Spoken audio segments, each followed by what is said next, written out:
Hello மக்களே, எப்படி இருக்கீங்க? நல்லா இருக்கீங்களா? அப்போது வெறும் 2 இன்க்ரீடியண்ட் வச்சு வீட்டிலேயே ஈஸியாக பால்கோவா ரெசிபி, அதுவும் கடையில் கிடைக்கிற மாதிரியே டேஸ்ட்டு, வெறும் 10 நிமிஷம் இருந்தால் போதும், நீங்களே செஞ்சிடலாம். அப்போ எப்படி செய்கிறதுன்னு பார்க்கலாமா? ஒரு 200 கிராம் கண்டன்ஸ் மில்க் எடுத்துக்கோங்க. அதோட விலை ஒரு 60 ரூபா தான் வரும். அதுக்கு ஒரு 2 டேபிள் ஸ்பூன் தயிர் எடுத்துக்கோங்க. நல்லா கட்டியான தயிர் எடுத்துக்கோங்க. இந்த 2யும் நல்லா மிக்ஸ் பண்ணுங்க. ஒரு பவுலில் வச்சு மிக்ஸ் பண்ணதை ஒரு பேனில் கொட்டி அதை நல்லா கிண்டி விட்டுட்டே இருங்க.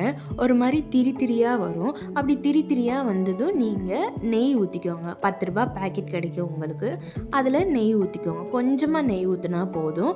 அப்புறம் அதையும் நல்லா கிண்டிகிட்டே இருங்க.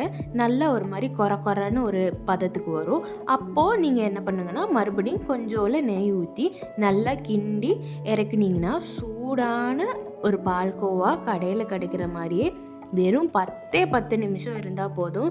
அதே கன்சிஸ்டன்சியில் அதே டேஸ்ட்டில் உங்களுக்கு கிடைக்கும். அப்படியே கடையில் இருக்க மாதிரி இருக்குது பாருங்கள். கடையில் 200 கொடுத்து வாங்குறத வீட்டிலே ஒரு 80 ரூபாய்க்குள்ளே செஞ்சு சாப்பிட்டு பாருங்கள். நல்லாயிருக்கும். பிடிச்சிருந்தா லைக் பண்ணி சப்ஸ்கிரைப் பண்ணி ஃபாலோ பண்ணிக்கோங்க. பாய்.